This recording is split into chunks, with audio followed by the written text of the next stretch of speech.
Hello मैत्रिणींनो, आपल्या सर्वांची आवडती मालिका लपंडाव या मालिकेच्या आजच्या सोमवार 15 डिसेंबरच्या एपिसोडमध्ये एक खूप जबराट ट्विस्ट आलाय.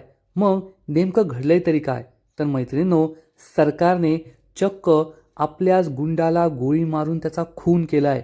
सरकार ही किती डेंजरस आहे हे तर आपल्याला माहीत होतं, पण तिने चक्क समोरासमोर गोळी झाडून एका माणसाचा खून केलाय. त्यामुळे सरकार कोणत्या पातळीपर्यंत जाऊ शकते याचा अनुभव आपल्याला आला. तर दुसरीकडे सखी सदन चाळीमध्ये सखी आणि कान्हा या दोघांचा रोमांस सुरू आहे. दोघे एकमेकांच्या हळूहळू जवळ येत आहे. सखी आणि कान्हामध्ये कॅरमची मॅच होणार आहे आणि त्यात सखी कान्हाला हरवणार आहे. हा एपिसोड खरंच खूप मजेशीर आहे. मग हे सगळं नेमकं घडलं तरी कसं? आजच्या एपिसोडमध्ये काय काय झालं हे जाणून घेण्यासाठी हा व्हिडिओ शेवटपर्यंत नक्की पहा. तर मैत्रिणींनो, एपिसोडच्या सुरुवातीलाच सरकार ही तेजस्विनीवर बंदूक रोखते. तेजस्विनी खूप घाबरते. सरकार तिला म्हणते, एवढं नको घाबरू, मी काय तुला डायरेक्ट नाही मारणार आहे, मी तुझ्या नशिबाची परीक्षा पाहणार आहे आणि जर तुझ्या नशिबाने तुला वाचवलं तर ठीक आहे, नाहीतर आजच तुझी आणि तुझ्या मेलेल्या नवऱ्याची राघवची भेट होईल. असं म्हणून सरकार ही चक्क या बंदुकीतून रिव्हॉल्वरमधून 6 गोळ्या असतात त्यापैकी 5 गोळ्या काढते. 5 गोळ्या जमिनीवर फेकून देते आणि फक्त एकच गोळी बंदुकीत टाकते आणि म्हणते, पहा आता मी 6 वेळेस तुझ्यावर गोळी चालवणार तेजस्विनी. तुझ्या नशिबात असेल तर तू जगशील, नाहीतर आजच तू देवाघरी जाशील, तुझ्या मेलेल्या नवऱ्याची आणि तुझी भेट होईल. पाहूया तुझं नशीब किती बलवत्तर आहे. हे ऐकून तेजस्विनी चांगलीच घाबरते. सरकार तिच्याबरोबर भयानक खेळ खेळत असते. म्हणजे ती 6 वेळेस तेजस्विनीवर बंदूक चालवणार आणि जर तिचं नशीब बलवत्तर असेल तर तिचा जीव वाचेल, नाहीतर तेजस्विनी आज देवाघरी जाईल. असं म्हणून सरकार ही चक्क तेजस्विनीवर एकानंतर एक गोळ्या चालू लागते. असं करता करता एकदा, दोनदा, तीनदा ती तेजस्विनीवर गोळी चालवते. तेजस्विनी प्रत्येक वेळेस आपला जीव मुठीत धरून तेथे उभी राहते. तिला खूप भीती वाटत असते, पण सरकारच्या चेहऱ्यावर मात्र माज असतो, राग असतो, कॉन्फिडन्स असतो आणि तेजस्विनी मेली तरी तिला काहीच फरक पडत नाही, जगली तरी तिला काही फरक पडत नाही असा तिचा आविर्भाव असतो. आणि ती तेजस्विनीवर एकानंतर एक गोळ्या चालवत असते आणि तिच्या नशिबाची परीक्षा पाहत असते. मैत्रिणींनो, खरंच हा सीन खूप जबरदस्त आहे. तेजस्विनी आणि मनस्विनी या दोन्ही भूमिका एकीच कलाकाराने साकारल्यात आणि दोन्हींचे एक्सप्रेशन एकमेकांपेक्षा खूप वेगळे. खरंच या अभिनेत्रीची कमालच म्हणायला हवी. हा सीन तर भारी आहे, पण त्यानंतर सखी सदन चाळीत सखी कान्हाच्या हातून पाणी पिते आणि पाणी पिल्यावर तिला चांगला ढेकर येतो.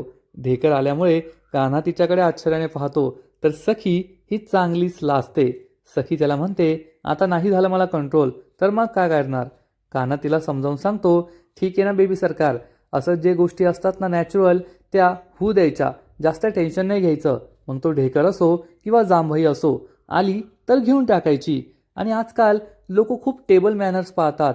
जेवायला बसलं की तोंडाचा आवाज नाही करायचा, चमच्याच्या प्लेटचा आवाज नाही करायचा, असं खायचं तसं खायचं.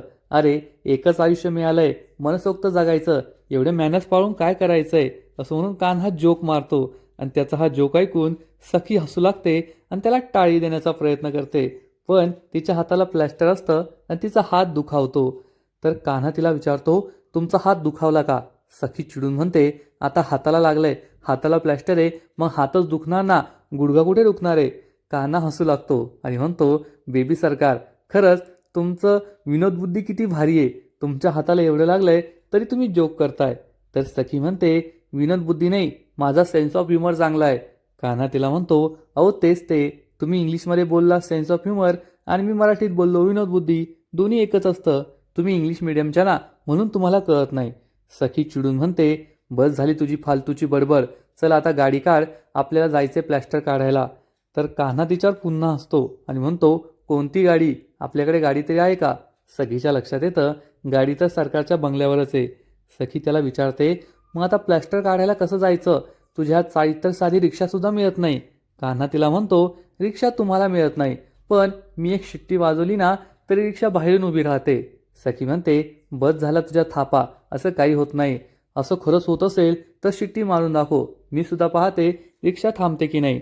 कान्हा म्हणतो, माझ्यावर विश्वास आणि तो जोरात शिट्टी वाजवतो आणि खरोखरच बाहेर एक रिक्षा येऊन उभी राहते. सखीला आश्चर्य वाटतं. कान्हा म्हणतो, पहा तुमची मर्सिडीज आली, चला बसा. आणि हे दोघेही या रिक्षामध्ये बसतात आणि हॉस्पिटलकडे जायला निघतात. या रिक्षाच्या मागे लिहिलं असतं, लग्नानंतर होईलच प्रेम. म्हणजे लवकरच कान्हा आणि सखी या दोघांमध्ये सुद्धा प्रेम होणारे, त्यांच्याही रोमांसला सुरुवात होणारे एवढं मात्र नक्की. मैत्रिणींनो, पहिल्यांदाच सखी ही कान्हाच्या जोकवर हसलीये आणि या दोघांमध्ये आता भारी मनसोक्त गप्पा होत आहे एवढं मात्र नक्की. आणि यातूनच त्यांचं नातंसुद्धा सुधारेल. तर दुसरीकडे सरकारचा जीव घेणा खेळ सुरूच असतो. तिने याआधी तेजस्विनीवर 3 गोळ्या चालवलेल्या असतात आणि ती एकानंतर एक पुन्हा एकदा 2 गोळ्या चालवते आणि एकही गोळी तेजस्विनीला लागत नाही. सरकार तिला म्हणते, तेजस्विनी तुझं नशीब तर खूप बलवत्तर आहे, तुला एक सुद्धा गोळी लागली नाही. याचा अर्थ तुझ्या मेलेल्या नवऱ्याची, राघवची आणि तुझी एवढ्यात काही भेट होणार नाही. तू अजून माझ्या नशिबाला आहेस, पण काळजी करू नको, तुला लवकरच मरण येईल. त्यामुळे तेजस्विनी खूप दुःखी होते. तर दुसरीकडे सखी आणि कान्हा सखीच्या हाताचं प्लॅस्टर काढून पुन्हा एकदा चाळीमध्ये येतात. रिक्षा थांबते. तर कान्हा सखीला म्हणतो, खरंच बेबी सरकार, तुम्ही खूप हिमतीच्या आहात. तुमच्या हाताचं एवढं प्लास्टर काढलं पण तुम्ही घाबरल्या नाही, रडल्या नाही. सखी चिडून म्हणते, मी काय तुझ्यासारखी लहान आहे का रडायला? अशा गोष्टींना मी नाही घाबरत. तर कान्हा म्हणतो, मी तर घाबरतो बाबा, मला खूप भीती वाटते हॉस्पिटलची आणि या सगळ्या गोष्टींची. तर हा रिक्षावाला चिडून म्हणतो, ओ दादा, तुम्ही नंतर गप्पा मारा, आधी मला मोकळं करा ना, माझे पैसे द्या. तर सखी त्याला म्हणते, बरं झालं दादा तुम्हीच त्याला थांबवलं, नाहीतर त्याची बडबड सुरूच राहिली असती. कामाचं सोडून फालतूचीच बडबड करतो तो. कान्हा आणि सखी हे गाडीच्या खाली उतरतात. तर सखी कान्हाला म्हणते, किती पैसे झाले? तू तुझे पैसे द्यायचे, मी माझे पैसे देणार. तर कान्हा म्हणतो, 100 रुपये झालेत. आपण जेव्हा इथे आलो ना 98 रुपये झाले होते, पण तुमच्या बडबडीमुळे 2 रुपये वाढलेत. तर हा रिक्षावाला म्हणतो, वा दादा, तुमचं तर खूप बारीक लक्ष असतं. कान्हा सखीकडे पाहतो आणि म्हणतो, हो, माझं अनेकांकडे खूप बारीक लक्ष असतं. सखीला हे समजतं आणि ती चिडून म्हणते, फालतूची बडबड बंद कर आणि दे पैसे, अर्धे तू अर्धे मी. कान्हा म्हणतो, ठीक आहे. असं म्हणून तो खिशातून 50 रुपये काढतो, पण सखीकडे फक्त 30च रुपये असतात. तेव्हा कान्हा सखीला विचारतो, आता तुम्ही हे 30च रुपये देणार आहे का मी पैसे द्यायचेत? सखी त्याच्यावर चिडून म्हणते, हो हो ठीक आहे, तू दे त्यांना पैसे आणि हे 30 रुपये घे, बाकीचे 20 रुपये उधार मी तुला नंतर देईल. सखीच्या हातून नोट मिळाली म्हणून कान्हा चांगलाच खुश होतो. पण सखी विचार करते, माझ्याकडचे सगळे पैसे संपलेत आणि जर मला माझा खर्च भागवायचा असेल तर मला या चाळीतच काहीतरी काम करावं लागेल असं ती ठरवते. तर कान्हा मात्र सखीच्या हातून नोट मिळाली म्हणून खूप खुश असतो. तर दुसरीकडे सरकारचा जीवघेणा खेळ सुरूच असतो. सरकार आता शेवटची गोळी चालवणार असते आणि आता गोळी चालणारच असते. त्यामुळे तेजस्विनी खूप घाबरते. पण सरकार तेजस्विनीवर गोळी नाही चालवत, ती या गुंडावर चिडते आणि म्हणते, तिच्या हातात सुरा येईपर्यंत तू काय झोपला होता का? काय करत होता तू? असं म्हणून ती चक्क आपल्या गुंडाच्या छातीतच गोळी मारते आणि हा गुंडाला गोळी लागते, त्याच्या छातीतून रक्त येऊ लागतं आणि तो चक्क तेथेच खाली कोसळतो, मरतो. सरकारने स्वतःच्याच गुंडाचा जीव घेतलेला असतो, खून केलेला असतो. म्हणजे सरकार ही आजपर्यंत आपला कपटी वाटत होती, लालची वाटत होती, पण ती खुनी आहे आणि ती काय करू शकते हे आपल्याला या सीनमधून कळालंय. सरकारने चक्क आपल्याच गुंडाचा खून केला, तो मेलाय हे पाहून तेजस्विनीला जबर धक्का बसतो. ती सुद्धा खाली कोसळते आणि रडू लागते. तेजस्विनी मनस्विनीला म्हणजेच सरकारला जाब विचारते, तू त्याचा खून केलास, तू एका जिवंत माणसाला मारून टाकलंस तेजस्विनी. तर सरकार म्हणते, तू एवढी का दसकते? हे काय तुझ्यासाठी नवीन आहे का? याच्या आधी सुद्धा मी तुझ्यासमोरच एका व्यक्तीचा खून केलाय, त्याला मारून टाकलंय, तू विसरलीस का? तेजस्विनीला आठवतं की सरकारनेच तिच्या नवऱ्याचा म्हणजे सखीच्या बाबांचा राघव कामतचा खून केला होता, त्याला मारून टाकलं होतं. त्यामुळे तेजस्विनी खूप दुःखी होते. सरकारला मात्र कशाचाच पस्तावा नसतो. ती तिच्या माजातच असते की मी काही करू शकते, मी सरकार आहे, हे जग मीच चालवते. ती हा सुरा हातामध्ये घेते आणि म्हणते, तेजस्विनी एक लक्षात ठेवायचं, या ज्या वस्तू आहे ना, सुरा, बंदूक, या खूप जीव घेणे आहे, त्या जीवसुद्धा घेऊ शकतात आणि यानंतर जर तू पुन्हा असं काही केलं, या वस्तू वापरण्याचा प्रयत्न केला ना, तर या वस्तूने खरंच एखाद्याचा जीव जाईल आणि ती व्यक्ती तुझी लाडकी मुलगी सखी असेल, हे लक्षात ठेवायचं. तेजस्विनी रडू लागते आणि म्हणते, असं काही करू नको, माझ्या मुलीला काहीच करू नको. सरकार पुन्हा एकदा तेजस्विनीवर बंदूक रोखते. तेजस्विनी घाबरते. तर सरकार हसून म्हणते, घाबरू नको, आता 6च्या 6 गोळ्या वापरून झाल्यात, तुला काही होणार नाही. पण तेजस्विनीला मात्र खूप दुःख झालेलं असतं. ही माझी सख्खी बहीण माझ्याशी कसं वागते म्हणून तिला वाईट वाटतं. तर दुसरीकडे रात्र होते. कान्हा त्याच्या खोलीत बसलेला असतो आणि सखीने त्याला दिलेली ती 20 रुपयांची नोटच न्याहाळत बसलेला असतो. त्याला आठवतं की सखीने तिच्या हाताने मला ही नोट दिली होती. या नोटेकडे पाहून तो विचार करतो, माझ्या लक्ष्मीने मला ही लक्ष्मी दिली आहे आणि ही नोट मी नेहमी अशी जपून ठेवणार. माझ्यासाठी ती खूप लकी असेल. तो गणपती बाप्पासमोर येतो आणि ही 20 रुपयांची नोट गणपती बाप्पांसमोर ठेवतो आणि हात जोडून गणपती बाप्पांना प्रार्थना करतो की माझ्या लक्ष्मीने आज मला ही लक्ष्मी दिली आहे आणि आजपासून तिची सगळी दुःख माझी, तिची आणि माझी सगळी सुख तिची, तिचा सगळा त्रास माझा आणि माझा सगळा आनंद तिचा, तिची प्रत्येक दुःख माझं आणि माझं संपूर्ण वैभव तिचं. असं म्हणून कान्हा हा सखीसाठी गणपती बाप्पांकडे प्रार्थना करतो आणि विचार करतो, माझी लक्ष्मी कोठे असेल, खूप वेळची बाहेर गेली आहे, तिला पाहण्याची इच्छा होते. म्हणजे कान्हासुद्धा आता बदलतोय. त्यालासुद्धा सखी आवडायला लागली आहे आणि कान्हाने सखीला आपली लक्ष्मी मानलंय आणि तिला आयुष्यभर साथ देण्याचं ठरवलंय. कान्हासुद्धा चांगलाच रोमॅन्टिक होतोय. त्यामुळे ही मालिका पाहायला आता मजा येईल, एवढं मात्र नक्की.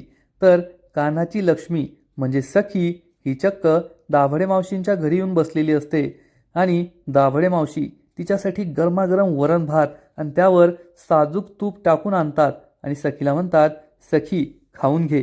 त्याच वेळेस जान्हवी तेथे येते आणि म्हणते, अरे वा, सखीचे तर लाड सुरू आहे आणि सखीच्या आवडीचं वा वा वरण भात आणि त्यावर साजूक तूप म्हणजे सुखच आणि त्यात दाभडे मावशींच्या हातची चव म्हणजे स्वर्गसुख. सखी हा वरण भात खाते आणि म्हणते, खरंच मावशी खूप टेस्टी आहे, खूप भारी, इतका छान वरण भात आजपर्यंत मी कधीच खाल्ला नव्हता. तर जान्हवी तिला विचारते, काय ग सखी, तुझ्या घरी तर एक से बडकर एक पदार्थ बनत असतील ना, डाएट फूड वगैरे बनत असेल. सखी सांगते, हो जान्हवी, माझ्या घरी स्पेशल कुक आहेत, डाएट फूड बनतं, वेगवेगळे पदार्थ बनतात आणि इतके पदार्थ बनतात ना की त्यांचं नावसुद्धा लक्षात राहत नाही आणि त्यांची चवसुद्धा खूप छान असते, एखाद्या रेस्टॉरंटपेक्षा भारी. हे ऐकून जान्हवीला खूप आश्चर्य वाटतं. दाभडे मावशीसुद्धा खुश होतात. सखी म्हणते, पदार्थ खूप बनतात, चवसुद्धा छान असते, पण इथे दाभडे मावशींनी प्रेमाने मायेने माझ्यासाठी जे काही बनवलंय ना त्याची चव त्या पदार्थांमध्ये नसते. दाभडे मावशींना खूप आनंद होतो. सखी मस्त मिटक्या मारत त्यांच्या हातचा वरण भात खात असते आणि आपल्या माहेरच्या गोष्टीसुद्धा सांगत असते. वरण भात खूप छान झालाय म्हणून ती दाभडे मावशीला मिठी मारते. दाभडे मावशीसुद्धा खुश होतात.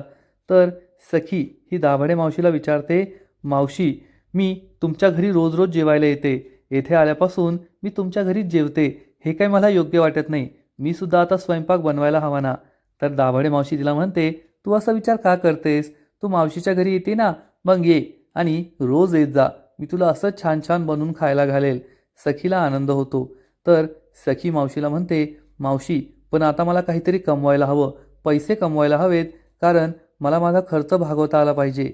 तर मावशी तिला विचारते, हे काय नवीन खूळ तुझ्या डोक्यात आलंय, असं काही करण्याची गरज नाहीये, तू बिंदास माझ्याकडे येत जा जेवायला, मी तुला छान छान जेवायला देत जाईल. आणि त्याच वेळेस चाळीतील एक बाई तेथे येते. तिने पेढे आणलेले असतात आणि ती सर्वांना पेढा देते आणि सांगते की मी माझी एक सोन्याची वस्तू गहाण ठेवली होती, आज मला बोनस मिळालाय ना, तर ती वस्तू मी सोडून आणली आहे म्हणून सगळ्यांना पेढे वाटतीये. पण सखीला काही समजत नाही की त्यांनी का काय गहाण ठेवलं होतं. सखी विचारते, मावशी, तुम्ही कशाबद्दल बोलताय, तुम्ही काय गहाण ठेवलं होतं आणि ते कसं करतात. तर ही बाई सखीला सगळं समजावून सांगते. जेव्हा आपल्याला पैशांची अडचण असते आणि पैसे कसे मिळवायचे हा प्रश्न असतो, तेव्हा आपल्याकडे एखादी सोन्याची किंवा चांदीची वस्तू असली ना, तर ती बँकेत किंवा एखाद्या सोनाराकडे गहाण ठेवता येते आणि मग त्याच्याकडून आपण पैसे घेतो आणि आपली गरज भागवतो, पैशांची गरज भागवतो. तर सखी म्हणते, नाही मावशी, पण आपण असं म्हणतो की ती वस्तू मी सोडवेल, पण ती वस्तू नाही सोडवली जात. कारण आपल्याकडे आधीच पैसे नसतात, मग ती वस्तू सोडवायला पैसे कोठून आणायचे. ही बाई सखीला समजावून सांगते. त्यामुळेच तर आपल्याला प्रिय असेल एखादी अशी वस्तू गहाण ठेवायची, कारण जेव्हा आपल्या आवडीची वस्तू ही आपण गहाण ठेवतो ना, तेव्हा ती वस्तू परत मिळवण्यासाठी आपण रात्रंदिवस कष्ट करतो, प्रयत्न करतो, मेहनत करतो. तेव्हा आपली गरजसुद्धा भागते आणि आपली आवडीची वस्तू आपण नंतर सोडवून सुद्धा घेतो. ही आयडिया सखीला खूप आवडते आणि ती स्वतःच्या पायातील पैंजण पाहू लागते. आणि आता मला सुद्धा पैशांची गरज आहे, मी सुद्धा हे पैंजण गहाण ठेवू शकते आणि पैसे मिळू शकते, असा विचार सखीच्या मनात असतो. तर दुसरीकडे कान्हाची मात्र मजा सुरू असते. कान्हा हा चाळीतील सगळ्या लोकांना जमवतो आणि त्याची कॅरम कॉम्पिटिशन सुरू असते. सगळे लोक कान्हाचा खेळ पाहायला जमलेले असतात आणि कान्हा ही कॅरम कॉम्पिटिशन जिंकतो, समोरच्या खेळाडूला हरवतो. सगळेजण कान्हाचं कौतुक करू लागतात. सानप काका म्हणतात, वा वा, आपला कान्हा तर इंटरनॅशनल प्लेयर आहे, त्याने या चाळीत नाही तर अमेरिकेत खेळायला पाहिजे. कान्हा म्हणतो, बस बस, माझं एवढं कौतुक करू नका, पण तुमची एक गोष्ट खरी आहे की मी या चाळीतला बेस्ट कॅरम प्लेयर आहे, मला कोणीच नाही हरू शकत, आजपर्यंत मला हरवणारा पैदाच नाही झालाय. तर तेवढ्या सखी तेथे येते आणि म्हणते, हा तुझा गोड गैरसमज आहे की तुला हरवणारा पैदा नाही झालाय, मी तुला हरवू शकते. हे ऐकून कान्हा म्हणतो, तुम्ही मला हरवणार? तुम्ही कोणाशी बोलताय? या चाळीतल्या बेस्ट कॅरम प्लेयरशी बोलताय, मला हरवणं शक्यच नाही तर अशक्य अशक्य. सखी त्याला म्हणते, एवढा ओव्हर कॉन्फिडन्स? तुला आजपर्यंत कुणी नाही हरू शकलं, कारण तुझ्यासमोर तुल्यबळ प्रतिस्पर्धी नाही उभा राहिला, पण आता मी तुझ्यासमोर आहे ना, मी तुला या कॅरमच्या खेळात हरवणार. कान्हा चांगलाच खुश होतो आणि म्हणतो, तुम्ही मला हरवणार का? तुम्ही कधी कॅरम तरी खेळले आहात का? सखी चिडून म्हणते, कॅरम खेळले सुद्धा आहे आणि तुझ्यासारख्या अनेक लोकांना हरवलं सुद्धा आहे. आता पहा मी तुला कसं हरवते. कान्हा आणि सखी हे दोघे एकमेकांना चॅलेंज करतात. आता या दोघांमध्ये कॅरमची मॅच होणार असते. सखी ही सुद्धा कॅरमची भारी प्लेयर दिसतीये, कारण तिने ज्या कॉन्फिडन्सने कान्हाला सांगितलंय की मी तुला हरवणार, याचा अर्थ तिला सुद्धा कॅरम खेळणं चांगलंच जमतं. आणि कान्हा तर भारी प्लेयर आहेच, तो चाळीतील अनबिटेबल प्लेयर आहे, तो आजपर्यंत कधीच नाही हरलाय. मग जेव्हा कान्हा आणि सखीमध्ये कॅरमची मॅच होईल तेव्हा कोण जिंकणार हे पाहणं खूप इंटरेस्टिंग असणार आहे. तर मैत्रिणो, खरंच लपंडाव या मालिकेचा आजचा एपिसोड खूप भारी होता. सुरुवातीला सरकारने तेजस्विनीबरोबर जो जीव घेणा खेळ खेळला, तो खेळ पाहायला सुद्धा मजा आली आणि सरकार ही कोणत्या पातळीला जाऊ शकते हे सुद्धा आपल्याला कळालं. तिने चक्क स्वतःच्या माणसाचाच खून केलाय. ती फक्त खोटाडी, फसवी नाहीये, लालची नाहीये, तर खुनी सुद्धा आहे, हे सुद्धा आपल्याला लक्षात आलं. आणि ती सखीबद्दल, तेजस्विनीबद्दल ज्या काही धमक्या देते त्यासुद्धा काही पोकळ धमक्या नाहीये, हे सुद्धा आपल्याला समजलं. तर दुसरीकडे सखी आणि कान्हा या दोघांची जी लुटूपुटूची भांडणं सुरू आहे, या दोघांचा जो हळूहळू रोमांस सुरू होतोय, ती पाहायला सुद्धा खूप मजा येते. आणि आता आजचा एपिसोड तर भारी होता, पण पुढचा एपिसोड आणखीन भारी असणार आहे, कारण पुढील एपिसोडमध्ये कान्हा आणि सखी या दोघांमध्ये कॅरमची कॉम्पिटिशन सुरू होईल. कान्हा आणि सखी हे दोघेही आपले सगळे डावपेच वापरतील. एकीकडे कान्हा हा जिंकण्याचा प्रयत्न करत असेल, तर दुसरीकडे सखीसुद्धा त्याला हरवण्यासाठी सर्वतोपरी प्रयत्न करत असेल. आणि या दोघांचे शाब्दिक युद्धसुद्धा सुरू असेल, शाब्दिक बाणसुद्धा चालत असतील. एकीकडे कान्हा म्हणेल की तुम्ही मला हरूच शकत नाही, तर दुसरीकडे सखी त्याला उत्तर देणार, खेळाकडे लक्ष दे, नाहीतर तू कधी हरशील ना, हे सुद्धा तुला समजायचं नाही. आणि त्यानंतर खरोखरच सखी ही कान्हाला हरवणार.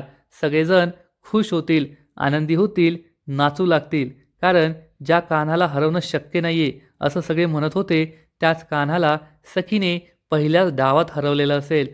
त्यामुळे सखीच्या चेहऱ्यावर आनंद ओसंडून वाहत असेल, ती खूप खुश असेल, नाचत असेल, उड्या मारत असेल. आणि सखीचा हा आनंद पाहून कान्हासुद्धा चांगलाच खुश होणार. किरण त्याला विचारेल, काय रे कान्हा, तू जाणून बुजून हरलास ना, सखी वहिनीला जिंकू दिलंस ना? तर कान्हा किरणला म्हणेल, ती माझी लक्ष्मी आहे लक्ष्मी, आणि तिला जिंकून देण्यासाठी मी स्वतः हजारो वेळेस हरण्यास तयार आहे, पण हा संपूर्ण डाव मीच मांडणार आणि मीच ठरवणार की कोण जिंकणार आणि कोण हरणार. म्हणजे आता कान्हाचा ओव्हर कॉन्फिडन्स, कान्हाचा कॉन्फिडन्स दिसू लागलाय. कान्हा हा सुद्धा सखीच्या प्रेमात पडलाय आणि सखीला जिंकवण्यासाठी तो काहीही करायला तयार आहे. ही कॅरमची मॅच तर एक साधी गोष्ट आहे, पण आता सखीला सरकारचं चॅलेंज जिंकून द्यायचं असं त्याने ठरवलंय. सखीला 1 महिनाभर या चाळीत तो कोणताच त्रास होऊ देणार नाही. सरकार चॅलेंज हरणार, सखी जिंकणार आणि त्यामागे कान्हा हा सखीच्या पाठीशी खंबीरपणे उभा राहील एवढं मात्र नक्की. पण ही कॅरमची मॅच किंवा सखी आणि सरकारचं चॅलेंज तर साधी गोष्ट आहे. कान्हा हा वेगळ्याच कॉन्फिडन्समध्ये दिसतोय. त्याने त्याचं उद्दिष्ट आता पूर्ण करायचं ठरवलंय. या चाळीत राहून तो सरकारला कसं नेस्तनाबूत करतो, सरकारला कसं बरबाद करतो हे पाहणं सुद्धा खूपच इंटरेस्टिंग असणार आहे. तर मैत्रिणो, खरंच लपंडाव ही मालिका दिवसेंदिवस भारी होत चालली आहे. कान्हा, सखी आणि सरकार या तिघांची जुगलबंदी पाहायला खूपच मजा येते एवढं मात्र नक्की. तर तुम्हाला सुद्धा लपंडाव ही मालिका आवडते ना? आजचा एपिसोड आवडलाय ना? नक्कीच कमेंट करून सांगा. आणि लपंडाव मालिकेचे असेच नवीन नवीन अपडेट्स सर्वात आधी जाणून घेण्यासाठी व्हिडिओला लाईक करा, शेअर करा, चॅनलला सबस्क्राईब करून बेल आयकॉनवर क्लिक करा. म्हणजे या मालिकेचे नवीन नवीन अपडेट्स तुम्हाला सर्वात आधी मिळत राहतील. खूप खूप खूप धन्यवाद.